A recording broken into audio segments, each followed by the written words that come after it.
नमस्कार। हाल ही में यूपी न्यायिक सेवा 2022 के परिणाम घोषित किए गए हैं। इसमें रवीना ने 8th रैंक हासिल किया है। Raveena Ambition Law Institute and Ambition Publications आप पे ऑलरेडी बहुत प्राउड फील करता है। Thank you so much to Ambition Law Institute. Thank you. Raveena, मैं आपसे जानना चाहती हूँ कि आपको जज बनने की प्रेरणा कहाँ से मिली? तो ग्रेजुएशन के दौरान मैंने इंटर्नशिप्स करी हैं। डिस्ट्रिक्ट कोर्ट में भी हम लोगों का विजिट रहता था, तो उस दौरान मैंने वर्किंग देखी डिस्ट्रिक्ट कोर्ट्स की, और मैंने एक इंटर्नशिप लोक अदालत के चेयरमैन के अंडर भी करी थी। तो उसी दौरान मुझे लगा कि मुझे इस तरफ अपने करियर को मोड़ना चाहिए, तो वहीं से मुझे प्रेरणा मिली। ओके।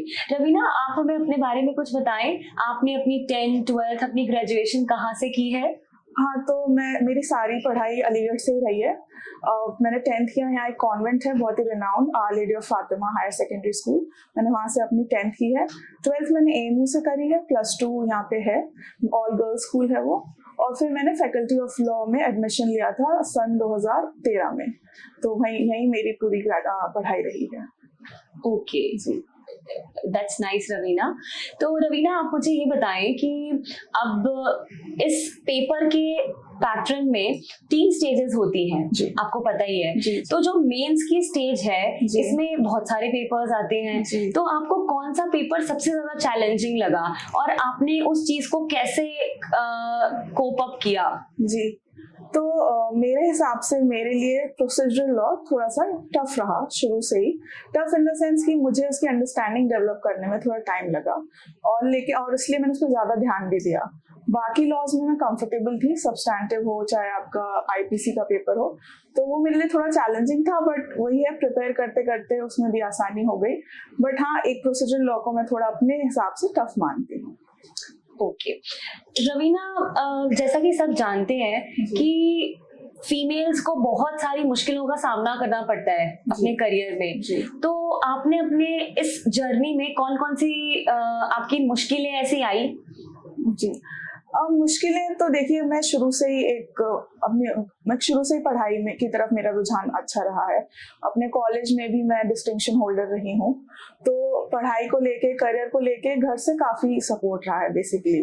तो मुझे कभी ये फील नहीं हुआ कि मेरे महिला होने पर मुझे ऐसी कोई मुश्किल आ रही है अपने करियर में, बिकॉज सपोर्टिव पेरेंट्स का होना बहुत बड़ा ब्लेसिंग है मेरे लिए। तो मुझे जो करना था वो मैंने किया ही है। और जैसे कि मैंने बताया था पहले भी कि 2018 में मेरा ग्रेजुएशन हुआ था, फिर उसके बाद अब 5 साल के बाद मैंने ये सफलता हासिल करी है। तो इन 5 सालों में फैमिली का सपोर्ट, मेरे कुछ अच्छे दोस्तों का सपोर्ट बना रहा, तो इसमें मेरे लिए अच्छा रहा। तो मैं ये नहीं कहूंगी कि मेरा महिला होना मेरे लिए किसी भी तरह से नेगेटिव था। Thank you Raveena, thank you. तो रवीना, मुझे एक बात और बताएं, जैसे आपने अभी बताया कि ये 5 साल की इट्स अ लॉन्ग जर्नी, तो इस 5 साल में आपको बहुत नेगेटिव थॉट्स भी आए होंगे, तो आपने उन नेगेटिव थॉट्स से कैसे ओवरकम किया? अब जैसे कि हम सब जानते हैं कि इन 5 सालों में कोविड रहा, ऑलमोस्ट 2-2.5 साल, और सारे एस्पिरेंट्स जो भी कॉम्पिटिटिव एग्जामिनेशन दे रहे हैं उनके लिए काफ़ी कठिन समय था। और यूपी न्यायिक सेवा की वैकेंसी 2018 के बाद 2022 में आई, तो हमारे लिए काफ़ी लंबा गैप भी हो गया था।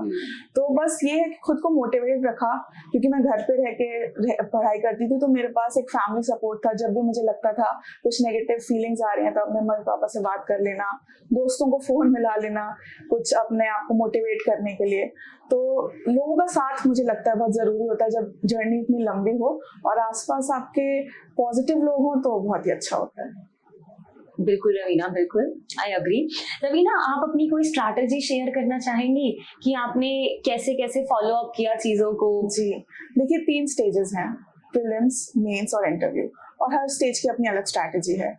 जब आप प्रीलिम्स का सोच के पढ़ते हैं तो आप बहुत ही ऑब्जेक्टिव मैनर में पढ़ते हैं, और जहाँ मेंस की बात है आपको बहुत ही होलिस्टिक अप्रोच लेके चलना होता है, बिकॉज आपको आंसर्स लिखने हैं, 3-3 घंटे बैठना है, तो बहुत सारी इसमें प्रिपरेशन रहती है कि आप आंसर राइटिंग करें, आप अपने आप को कंटेंट आपका अच्छा हो। तो मेंस की स्ट्रैटेजी तो मेरी यही रही कि नोट्स, अपने खुद के नोट्स बनाना बहुत ज़रूरी है। आप कोई भी सब्जेक्ट पढ़ें, आप कितनी भी किताबें पढ़ें, जो आपके नोट्स होते हैं, जब आप खुद के लिखे हुए नोट्स होते हैं, वही एंड में आपको काम आते हैं। तो मैं तो यही मानती हूँ कि जो भी तैयारी कर रहा है वो किताबों पे, ठीक है आप डिपेंड करिए, आप अच्छी से अच्छी किताब पढ़िए, हर सब्जेक्ट की एक अच्छी किताब आपको पढ़नी ही चाहिए, पर उसके अलावा आपके खुद के नोट्स आपके पास जरूरी होने चाहिए जो कि हैंडी हो, जो कि आप एक लास्ट टाइम रिवाइज कर पाए।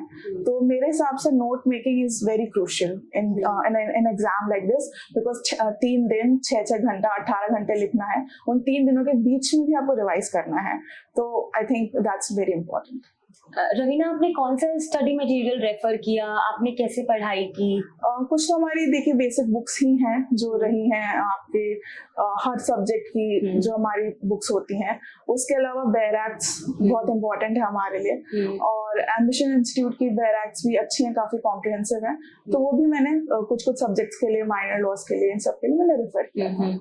जैसा कि आपने बताया था कि आपने यूट्यूब चैनल भी रेफर किया था, जी। और आपने लिंक्स भी देखे जो कि आपको बहुत हेल्प हुई उससे। आप उसके बारे में कुछ बताना चाहेंगे? देखिए, we live in a digital age and everything is online, and since we all got stuck, हम अपने घरों में बंद हो गए थे, कहीं बाहर जाने का कोई स्रोत ही नहीं बचा था, तो ऐसे में ऑनलाइन एजुकेशन बहुत अच्छी चीज़ है। आप ऑनलाइन अपनी डिफिकल्टीज यूट्यूब वीडियोस के थ्रू, बिकॉज अब इतने चैनल्स हैं, इतना आपके पास मटेरियल चैनल्स के थ्रू आपको मिल जाता है। तो मेरे लिए यही था कि जब भी मुझे लगता था मैं कहीं फंस रही हूँ या कुछ मुझे समझ नहीं आ रहा है, तो मैं यूट्यूब चैनल्स पे जाती थी और वहाँ से एम्बिशन के यूट्यूब चैनल पे यू गो एंड आपको सारी प्रॉब्लम्स का एक सोल्यूशन मिल जाता था। कुछ जैसे माइनर लॉज लेटेस्ट डेवलपमेंट था, सिलेबस चेंज हुआ था और वो हम लोग के लिए नई से हमें तैयार करने पड़े थे, तो उसके लिए आई रेफर। तो उसके लिए आपको एम्बिशन लॉ इंस्टीट्यूट की वीडियोस बहुत हेल्पफुल रही। जी। ओके। अब आप तो न्यायिक सेवा में एंटर करने ही वाली हैं रवीना, तो आप अब थोड़ा सा अपना ओपिनियन शेयर करना चाहेंगी कि आप समाज में कैसे चीजें चेंज करेंगी इस प्लेटफॉर्म में एंटर करके? जी, अब ये एक बहुत ही बड़ा प्लेटफॉर्म मिला है। एग्जैक्टली। और इसकी डिग्निटी और इंटीग्रिटी बनाए रखना हमारा सबसे पहला कर्तव्य तो यही है एज एन ऑफिसर। तो बस कोशिश यही रहेगी कि जो भी केस हमारे सामने आए, हम उसमें पूर्णतः न्याय कर पाए दोनों पार्टीज के साथ, क्योंकि हमारा एज अ सिविल जज और एज अ जज आपका सबसे बड़ा होता है कि there should not be any partiality, neutral रहना है, जो लॉ कहता है उस अनुसार आपको न्याय करना है। तो यही कोशिश रहेगी मेरी। आपको चेंजेस लाना चाहेंगी? चेंजेस जैसे हम लोग कहते हैं कि एक बड़ी शिकायत जो न्यायिक व्यवस्था से रही है कि बहुत पेंडेंसी है कोर्ट्स में, और चाहे वो लोअर कोर्ट्स हो अप टू आर हमारा सबसे बड़ा कोर्ट, हमारे सुप्रीम कोर्ट तक। तो कोशिश रहेगी, मेरा छोटे से छोटा रोल, मैं तो अभी सिर्फ एक एंट्री लेवल पे हूँ, पर जो भी मैं कर सकूँ उस पेंडेंसी को कम करने में और अपने कोर्ट में डिस्पोजल रेट बेटर हो, बस ये मेरी कोशिश रहेगी। ओके रवीना, हम आशा करते हैं कि एम्बिशन लॉ इंस्टीट्यूट आशा करता है कि आप बहुत अपना इसमें आगे बढ़ेंगी और बिना बायस्ड हुए आप डिसीजंस लेंगी। रवीना, आप हमें ये भी बताएं कि आपकी लॉ कॉलेज की लाइफ कैसी रही? आपने उसमें क्या क्या नया सीखा, क्या क्या नया किया? जी, लॉ कॉलेज, क्योंकि मैंने इंटीग्रेटेड BA-LLB किया है, तो it was a 5-year course, काफ़ी अच्छी रही। लॉ कॉलेज के दौरान इंटर्नशिप्स किए, नेशनल मूड कोर्ट कॉम्पिटिशन में पार्ट लिया, उसकी वजह से देश के विभिन्न कोनों में जाने का मौका भी मिला, जैसे तिरुवनंतपुरम गई थी, हैदराबाद गई थी एक मूड कोर्ट कॉम्पिटिशन के चलते।